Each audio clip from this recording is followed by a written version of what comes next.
تو بندہ اگر انفرادی کوشش کرے گا، مدنی قافلوں میں سفر کرے گا، یعنی نیک عمل پر جب عمل کرے گا نا بندہ، تو یہ ساری چیزیں آ جائیں گی انشاءاللہ الکریم۔ انشاءاللہ۔ کیونکہ بولنا بھی جو ہے نا یہ بھی ایک فن ہے۔ ٹھیک، زبان ہر ایک کے پاس ہے، آواز ہر ایک کے پاس ہے، الفاظ ہر ایک کے پاس ہے، مگر ترتیب دینا جو ہے نا یہ ایک کمال ہے، صحیح، اور درست، کب استعمال کرنا ہے یہ ایک کمال ہے۔ درست تو یہ ارشاد، سیکھنے سے آئے گا ماشاءاللہ، کہ ہر بندہ شاعر نہیں ہوتا، ہر بندہ مبلغ نہیں ہوتا، درست فرمایا آپ نے، اللہ پاک جزائے خیر عطا فرمائے۔ مگر انفرادی کوشش ایک ایسی چیز ہے کہ ہر بندہ کر سکتا ہے، بس تھوڑی سی محنت ہو، یعنی تھوڑا سا اس کو سیکھنا پڑے گا، تھوڑی سی کوشش کرے گا سیکھ لے گا۔ ٹھیک، اور اس کے لیے دیکھیں انفرادی کوشش کریں، زیادہ آپ دیکھیں گے جو کاروباری حضرات ہوتے ہیں نا، جو تاجر جی برادری، جی جی ان کو آپ دیکھیں یہ کیسے ماہر ہوتے ہیں، گنجے کو جو نا کنگا جو نا بیچ دیں گے، جی جی کنگھی بیچ دیں گے، وہ جی، اتنا اس کو جو نا وہ باتوں میں یعنی کریں گے۔ ایک مثال دی تو میں نے، ایسا ہے نہیں ہے، اتنی مثال دی جاتی ہے کہ وہ تاجر ہو تو ایسا ہو۔ جی، ماشاءاللہ۔ تو وہی اب اس کا بھی کیا ہے کہ وہ انفرادی کوشش جانتا ہے، وہ کہ یار کس طرح سامنے والے کو قائل کرنا ہے، کس طرح اپنا مال بیچنا ہے سامنے والے کو۔ صحیح، درست، اب چونکہ جائز ہے سامنے والے کو مال بیچنا، کوئی حرج نہیں، اگر دھوکہ وغیرہ کچھ نہیں ہے تو بیچ سکتے، بیچے، کمائے، بالکل کوئی حرج نہیں۔ چلے میں بھی نیت کرتا ہوں انشاءاللہ، آپ نے ترغیب دلائی ہے مدنی قافلے کی، اس نیت سے بھی مدنی قافلے کی نیت کرتا ہوں میں، مدنی چینل کے ناظرین سے بھی عرض کروں گا، جانشین امیر اہل سنت نے ہمیں ایک طریقہ بتایا ہے کہ دعوت اسلامی کا دینی ماحول اور مدنی قافلے میں سفر کریں گے تو انشاءاللہ لوگوں سے میل جول، ملاقات، انفرادی کوشش جو ہے انشاءاللہ اس کے بھی سنت، آداب اور طریقہ کار جو ہے وہ ہمیں سیکھنے کو ملے گا۔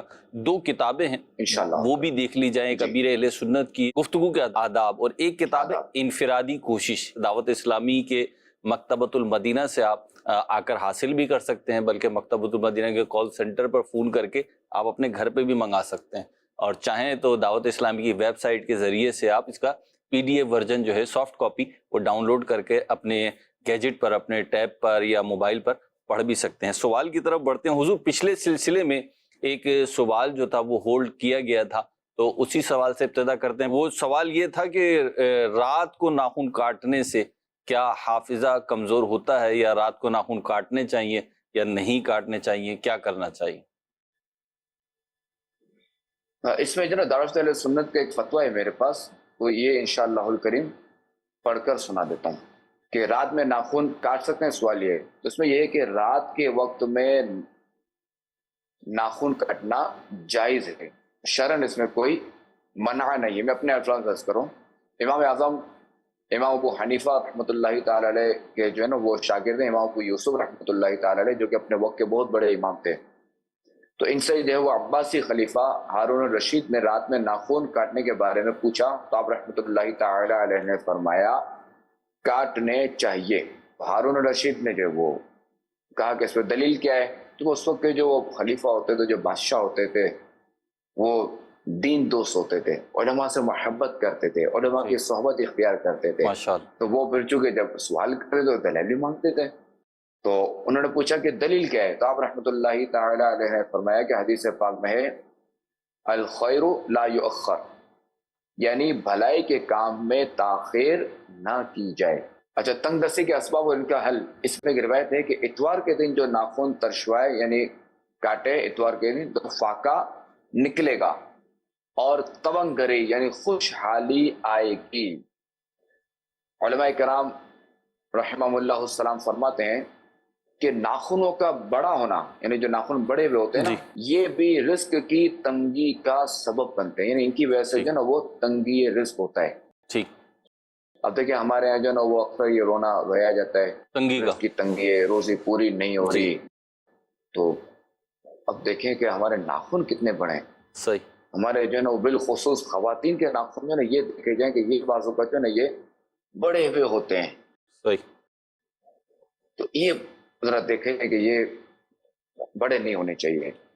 ٹھیک، اچھا، دوسرا ہے کہ 40 دن سے زائد ناخن کا بڑا ہونا جو ہے تو ویسے مکروہ تحریم یعنی گناہ ہے، ٹھیک، یہاں تک کہ جیسے نا بدھ کے بارے میں ہے کہ بدھ والے دن جو ہے نا وہ ناخن نہیں کاٹنے چاہیے کہ اس سے برس ہو سکتا ہے۔ ٹھیک، آئیے اس والے سے بس کرتا ہوں۔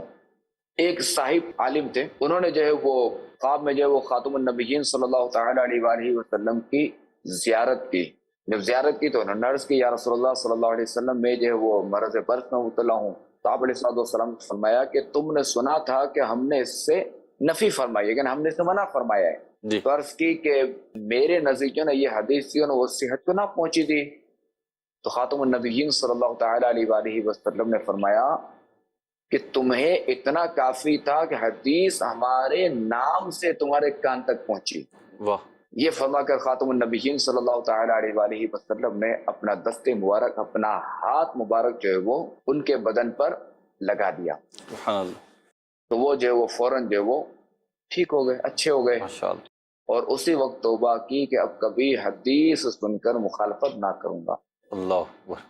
تو لہٰذا یہ ہے کہ بدھ کے دن ناخن کاٹنے سے بچنا چاہیے کہ مرض برس ہو سکتا ہے. جب یہ عرض کرتا ہوں کہ اب اگر 40 دن ہو چکے اور 40واں دن جو ہے نا یہ بدھ کا ہے کہ صحیح. 39 دن سے نہیں کاٹے تھے، اب جو ہے نا یہ یعنی منگل جو ہے نا وہ جو دن تھا وہ 39واں تھا. ٹھیک ہے. بدھ 40. 39 یعنی 39 اور بدھ جو ہے نا 40واں ہے. اب جو ہے نا یہ بدھ والے دن کاٹے تو اب اگر یہ نہیں کاٹے گا تو گناہ گار ہوگا. اب یہ کاٹے، شریعت عمل کرے صحیح.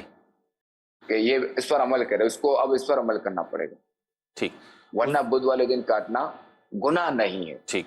حضور یہ بھی بچنا ارشاد بہتر ہے. یہ بھی ارشاد فرماتے کہ جیسے بعض لوگوں کی طبیعت ہوتی ہے، عادت ہوتی ہے کہ جمعے کے دن ناخن تراشتے ہیں، کاٹتے ہیں. تو اب اگر وہ بیچ میں بڑھ گئے، جیسے 40 دن کی جو مدت ہے وہ تو انتہائی مدت ہے نا کہ اس کے بعد تو بڑھانا ہی جی. گناہ ہے. لیکن عموماً انسانی جو مزاج ہے یا انسانی جو یہ ہماری نشو نما ہے بالوں کی یا اس کے بالخصوص ناخن کی بات کریں تو 5 6 7 8 دن میں اچھے خاصے بڑے ہو جاتے ہیں. یہ تو بعض کی گروتھ زیادہ ہوتی ہے. تو اگر ان کے بڑے ہو گئے یا وہ سمجھ لیں آپ ایک جمعے کو کاٹے پھر اب دوسرے جمعے کے بعد جو ایام آ رہا ہے اس میں تھوڑے بڑے محسوس ہو رہے ہیں تو اب وہ روکتے ہیں اسے اور روکتے ہیں کہ نہیں جی اب وہ جمعے کو کاٹیں گے یا جو دن انہوں نے مخصوص کیا ہوا اس کو اس وقت کاٹیں گے. تو اگرچہ شرعاً تو وہ 40ویں والے دن کا معاملہ ہے کہ 40 دن ہو جائیں، لیکن ابھی تو اسے 10 دن 12 دن 11 دن ہوئے ہیں تو یہ اس دن کاٹ لے یا انتظاری کرے؟ کیا مشورہ دیں گے؟ نہیں، چاہیے تو یہ کہ وہ اسی دن کاٹ لے، چونکہ ناخنوں میں جو نا یہ میل جمع ہو جاتا ہے. جی. پھر جب ہم کھانا کھاتے ہیں تو یہ میل ہمارے پیٹ میں جاتا ہے. بعض وجہ سے سفر میں میرے ساتھ بھی ہوتا ہے کہ جیسے نہیں کاٹ سکے، موقع نہیں ملا یا ناخن کٹر کا مسئلہ ہو گیا. البتہ الحمدللہ الکریم نیل کٹر سفر میں ساتھ رہتا ہے. تو میں پھر کیا کرتا ہوں، میل میں نکال دیتا ہوں، میل نہ رہے. یہ دیکھیں ناخن جو ہے یہ صاف رہے. میل دیکھو تھوڑے سے آپ کو بڑے ہوئے ملیں گے، میں کاٹ لیتا ہوں الحمدللہ الکریم. تو اس میں یہی کہ اب اگر جمعہ میں اگر وقت ہے تب بھی میں کاٹ لیتا ہوں. حضور اس سے ایک تو آپ نے کھانے کا معاملہ بیان فرمایا، آخری بات عرض کر رہا ہوں پھر انشاءاللہ نیکسٹ سوال کی طرف بھی بڑھیں گے کہ دیکھنے والے کو یعنی یہ تو خود پہ اثر ہو رہا تھا نا، جس کے ناخن بڑے میں وہ کھائے گا پیے گا، ممکن ہے کھانے پینے کی چیزوں میں یہ ناخن ٹچ ہوں تو پھر وہ اس کو بھی آنی تو چاہیے کراہیت. لیکن جو دیکھ رہا ہے، جو بات چیت کرنے کے لیے آیا ہے، مل رہا ہے یا بعض اوقات مل کے کھانا کھانا پڑتا ہے کسی جگہ پر، تو پھر وہ دوسرے افراد کو بہت اذیت ہوتی ہے اس سے. یعنی واقعی یہ تو ہے کہ وہ النظافت من الایمان. جی. تو ہے تو ذرا یہ بھی نظافت میں تو آئے گا ناخن کاٹنا، ٹھیک. اور پھر اس سے بچنا یہ نظافت میں آئے گا. اچھا نہیں لگتا، اخلاق اندر وہ اچھا نہیں لگتا، سامنے والے کو اچھا نہیں سمجھا جائے گا، یہ بیچارے کو ڈھنگ نہیں ہے، تو انہوں نے یہ سوچے گا. جی جی. چلیں جی یہ ہو گیا. اور چاول بھی جو ہے نا یہ چاول میں بھی یاد رکھا جائے کہ وہ ہاتھ سے کھانا چاہیے، انگلیوں سے، ہاتھوں سے. میں نے کہا نا اگر وہ کہیں گے میں چمچ سے کھاتا ہوں تو بندے کو چاہیے ہاتھ سے کھانا چاہیے. ماشاء آپ کو ایسی مجبوری ہے کہ دانے ایسے ہیں، کوئی سی مجبوری، وہ ایک الگ چیز ہے. ہاتھ میں زخم ہے وہ ایک الگ چیز ہے. اگلے سوال کی طرف بڑھتے ہیں. ایک سوال میرے پاس بھی آیا ہوا ہے، ٹیکسٹ میسیج ہے، اور میسیج یہ ہے کہ اگر کوئی نماز فاسد ہو جائے، نفل نماز ہے یا سنت نماز ہے، اگر یہ فاسد ہو جائے تو اب اس کی انہوں نے لفظ قضا لکھا ہے کہ قضا کس طرح کریں گے. لیکن مجھے ایسا لگ رہا ہے کہ یہ پوچھنا چاہ رہے ہیں کہ نماز فاسد ہو گئی، اب جب دوبارہ پڑھنے کے لیے نیت کریں گے تو کیا ہوگا؟ میں تو یہ عرض کرتا ہوں کہ فاسد سے مراد کیا، یعنی نماز ٹوٹ جائے. جی. لیکن ہمارے لوگ نہیں سمجھتے فاسد کو یہ کوئی فاسق نہ سمجھے. جی. تو فاسد یعنی جس سے نماز میں فساد آ جائے، یعنی نماز اس کو آسانی سے نماز ٹوٹ جائے. ٹھیک ہے. تو پوری نہیں نماز کے بارے میں یہ ہے، نفل نماز کے بارے میں حکم یہ ہے، نفل نماز ہو یا نفل روزہ ہو، اب جب اس نے رکھ لیا تو اس کو پورا کرنا واجب ہے. صحیح، درست. تو اب یہی کہ اب اگر خدا نہ نماز اگر ٹوٹ گئی، بھائی یہ نیت کر لے کہ جو میری جو 2 نفل میری جو ٹوٹ گئی تھی یا سب فساد آ گیا تھا ٹوٹ گئی تھی، تو اس کو میں واجب کی نیت سے میں 2 رکعت پڑھ رہا ہوں۔ سلمان مدنی عرض کر رہا ہوں مکہ شریف سے۔ مکہ مکرمہ میں الحمدللہ رب العالمین اس وقت گرمی کی بھی حاضری ہے، اور دیکھا گیا ہے کہ لوگ جو ہے وہ گرمی کے موسم کی شکایت بہت کرتے ہیں، بہت گرمی ہے، بہت گرمی ہے، بہت گرمی ہے۔ تو گرمی تو ہے، اس سے تو انکار نہیں ہے، لیکن اس طرح کا شکوہ و شکایت کرنا، اس کے بارے میں آپ کیا بتائیں گے؟ اور اگر گرمی زیادہ لگے تو کیا کرنا چاہیے؟ اس حوالے سے ارشاد فرما دیں، اور گرمی برداشت کرنے کی کوئی فضیلت ہو تو وہ بھی بتا دیں۔ اللہ تبارک و تعالیٰ آپ کو دراز عمر خیر عطا فرمائے، آمین بجاہ النبی الامین۔ آمین، ماشاء اللہ۔ ماشاء اللہ سلمان بھائی، آپ کو مکہ مکرمہ کی حاضری بہت بہت مبارک ہو۔ اللہ کریم آپ کا سفر بخیر فرمائے، آمین۔ اللہ کریم آپ کو خوب برکتیں عطا فرمائے۔ جو آپ نے موسم کے حوالے سے فرمایا، تو اللہ کریم جو ہے وہ ہمارے حال پر رحم فرمائے۔ دیکھیں کہ مکہ شریف کی گرمی، اب وہاں پہ اگر بندہ بولے گرمی گرمی تو پھر بچہ کیا۔ حضور آپ کی گرمی میں حاضری ہوئی ہے؟ ہاں الحمدللہ الکریم، کئی بار ہوئی حاضری گرمی میں، 1 سے زائد بار ہوئی الحمدللہ الکریم، کئی بار ہوئی ہے الحمدللہ۔ یعنی وہاں کی گرمی بھی، گرمی کی برکتیں آپ نے لی ہیں؟ الحمدللہ الکریم۔ یہ میں نے اس لیے بھی پوچھ لیا کہ بعض لوگ شاید یہ سمجھے کہ آپ کی حاضری نہیں ہوئی، یا جب جواب دے رہے ہوتے ہیں تو ان کی فیلنگ ہی ہوتی ہے کہ یار ہم ہیں نا اس ماحول میں، ہمیں پتہ ہے۔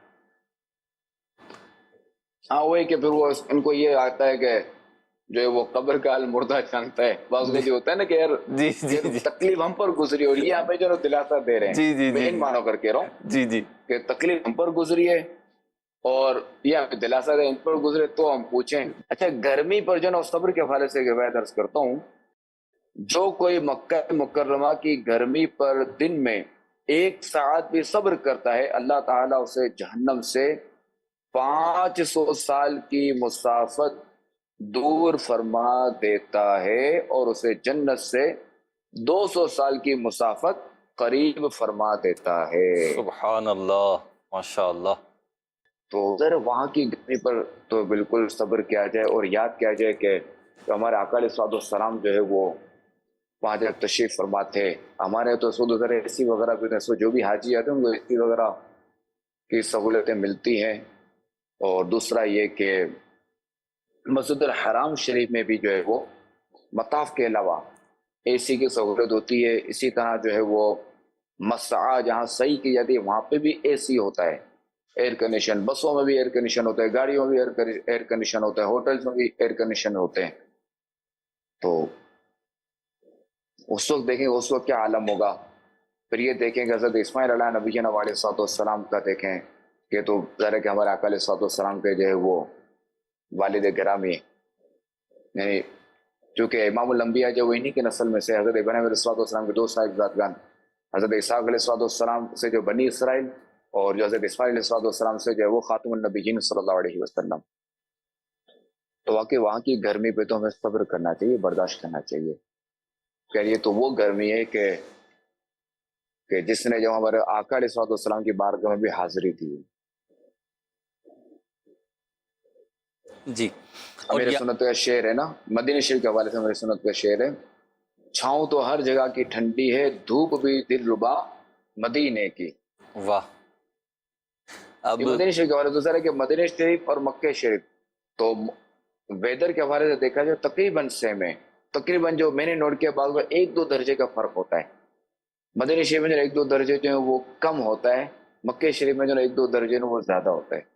تو ایک ہی سمجھا جائے گا، سملر ہی سمجھا جائے گا۔ ہاں سے میرے تقریباً۔ ویسے یہ جو آپ نے فضائل بتائی یہ تو اپنی جگہ ہیں بالکل، اللہ پاک ہمیں توفیق عطا فرمائے۔ اور امیر اہل سنت کا جو آپ نے شعر پڑھا، اللہ پاک امیر اہل سنت کی یہ عشق مدینہ کا صدقہ ہر حاجی کو، ہر زائر کو، ہر عاشق رسول کو بھی عطا فرمائے۔ حضور ویسے گرمی کہیں کی بھی ہو، یا بلکہ سردی بھی میں لے لوں، اس میں اگر سردی کی بھی شدت ہے تو صرف اسے کہتے رہنے سے تو تجربہ کوئی فرق نہیں پڑتا، بلکہ اور جو کہہ رہا ہوتا ہے نا اسے گھبراہٹ کی طاری ہو رہی ہوتی ہے۔ آپ دیکھیں کہ بندہ اگر بیمار ہے تو بخار ہے، اور وہ کہتا ہے مجھے بخار ہے، مجھے بخار ہے، مجھے بخار ہے، تو اس سے کیا وہ بخار ہوگا ٹھیک تو نہیں ہوگا، بلکہ جتنی بار یہ دہرائے گا تو چونکہ وہ زبان سے دہرائے گا وہ اس کے کان دوبارہ سنیں گے، تو یہ اور جو ہے نا یہ ڈپریشن میں جا سکتا ہے. چلے بخار تو ایک وہ ایسا مرض نہیں ہے. اب کوئی اگر ایسا اگر مرض ہے تو جتنی بار یہ دہرائے گا، جتنی بار اس بارے میں سوچے گا، جتنی بار تذکرہ کرے گا جی تو یہ اور جو ہے نا وہ پریشان ہوتا جائے گا. تو اس طرح گرمی بھی اگر کرتا جائے گا تو یہ اپنے آپ ہی کو پریشان کرتا جائے گا اور اپنے ساتھ جو ہے نا دوسروں کو بھی پریشان کرے گا. تو سوچے کہ گرمی کے بجائے جو ہے نا وہ صلی اللہ علیہ محمد صلی اللہ علیہ محمد یہ پڑھتا رہے. درشی پڑے گا. جب رحمت نازل ہوگی تو انشاءاللہ الکریم یہ گرمی برداشت کرنے کی سخت بھی آئے گی، طاقت بھی آئے گی.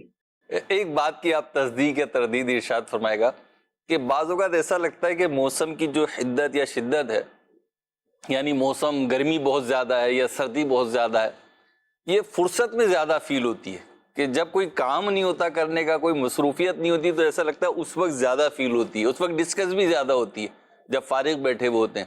نہیں تو کام ہوتا ہے تو وہ موسم کے اثرات اپنی جگہ، لیکن اس طرف توجہ نہیں جاری ہوتی. بعض تکالیف کا بھی ایسا ہی ہوتا ہے کہ جیسے کمر میں درد ہے یا ٹانگ میں درد ہے تو جس وقت مصروف ہوتا ہے بندہ تو اس وقت اتنی فیلنگ نہیں آ رہی ہوتی. ہاں یہ تو بالکل ہے کہ اگر مصروف نہیں ہے تو ظاہر سو اور کوئی موضوع ہی نہیں ملا بیچارہ کیا کرے. تو وہ گرمی شروع ہو جاتا ہے، سردی میں سردی. بیچارہ کیا کرے، بیچارہ کیا کرے، درشی پڑھے اور کیا کرے، کچھ مطالعہ کرے، کچھ اور کام کر لے، نوافل پڑھ لے، کئی کام ہے کرنے کے، وہ کام کر لے. کہ گرمی اور سردی کرتا رہے. بارش زیادہ ہوگی تو بارش کرتا رہے گا، سیلاب آ گئے تو سیلاب کرتا رہے گا. نہ ہی اس نے جا کے وہ سیلاب ختم کرنا ہے، نہ اس نے جا کے سیلاب کی مدد کرنی ہے، نہ اس نے کچھ اور کام کرنا ہے. سیلاب کرے گا. پازیٹیو ایکٹیویٹیز اگر ہم بنا لیں اپنی تو انشاءاللہ یہ نیگیٹو بالکل. تھاٹس جو ہیں اس سے بچ جائیں گے انشاءاللہ. انشاءاللہ الکریم. جی سوال دیجیے. حج یا عمرے پر جانے والوں کو لوگ تاجدار مدینہ صلی اللہ علیہ وسلم یا دیگر مقدس ہستیوں کی بارگاہ میں سلام پیش کرنے کا کہتے ہیں، تو یہ ارشاد فرمائیے کہ سلام پہنچانے کا طریقہ کیا ہے؟ اس میں یہی ہے کہ جب بھی کوئی کہے کہ فلاں کو میرا سلام کہنا. اب جیسے میں نے مہروز بھائی سے کہا اگر آپ کے جب جو نا سلمان بھائی سے بات ہو تو سلمان بھائی کو میرا سلام کہنا. تو مہروز بھائی یہ کہ جب سلمان بھائی سے بات ہوگی سلمان بھائی آپ کو عبید رضا نے سلام کہے. تو اب جو مدنی شریف جا رہا ہے ویسے حضور میں یہ نہیں کہوں گا، کہ جب باہر گئے رسالت میں جو ہے نا وہ میرا سلام عرض کر دیجیے گا. تو سلمان بھائی یہی کہہ رہے ہیں کہ جب خاتم النبیین صلی اللہ تعالی علیہ وآلہ وسلم کی بارگاہ میں حاضر ہوگی تو وہاں عرض کریں گے یا رسول اللہ صلی اللہ علیہ وسلم عبید رضا بن عطار نے آپ کو سلام عرض کیا ہے. بھائی یہ طریقہ ہے. چلے وہ عوام کو تو سمجھ میں آ گیا، لیکن میں ان الفاظ کے ساتھ نہیں کہوں گا، سلام پہنچا دوں گا انشاءاللہ. آداب زندگی سلسلے میں جانشین امیر اہل سنت، آپ سے میرا یہ سوال ہے، تابع تابعی کسے کہتے ہیں اور ان سے کیا مراد ہے؟ ہمارے آقا علیہ الصلوۃ والسلام نے فرمایا تھا کہ 3 دور جو ہے نا وہ خیر والے ہیں، خیر القرون، دور صحابہ، تابعین کا دور اور تبع تابعین. جس نے خاتم النبیین صلی اللہ تعالی علیہ وآلہ وسلم کی بحالت ایمان زیارت کی اور بحالت ایمان ہی دنیا سے گیا، جو گئے وہ صحابی کہلائے. ٹھیک.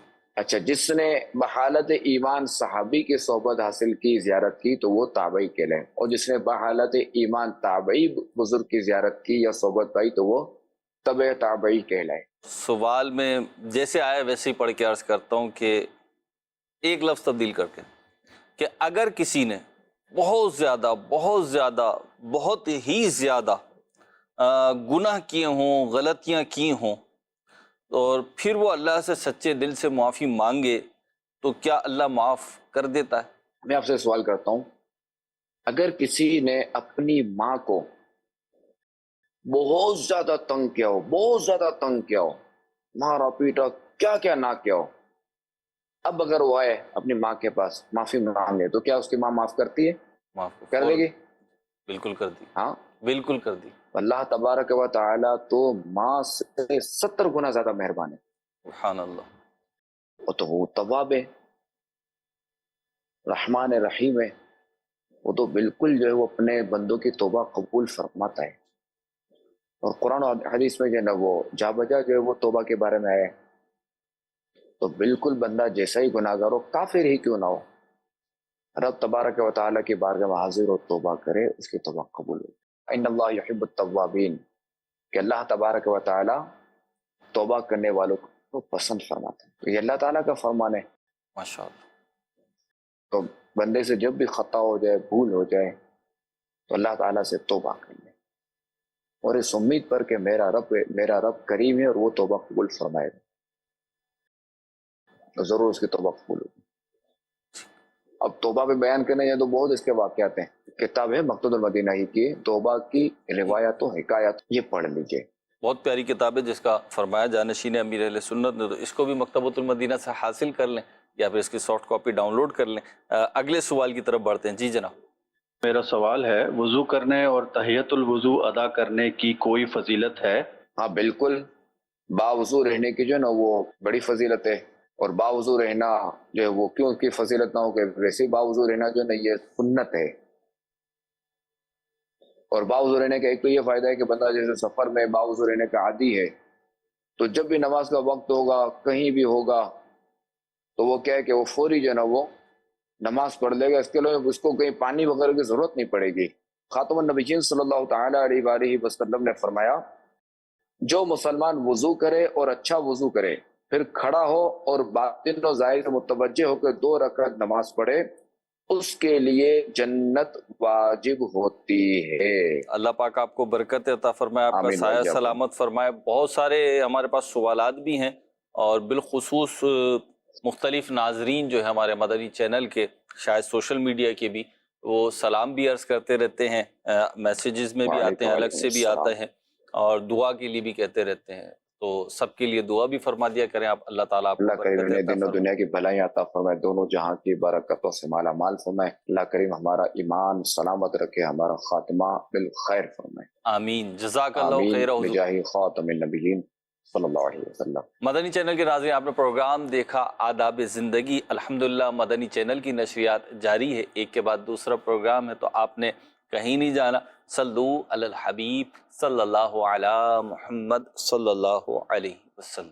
اخلاق اچھے ہوں، کردار ستھرا ہو، یار میں سیکھ جاؤں آداب زندگی.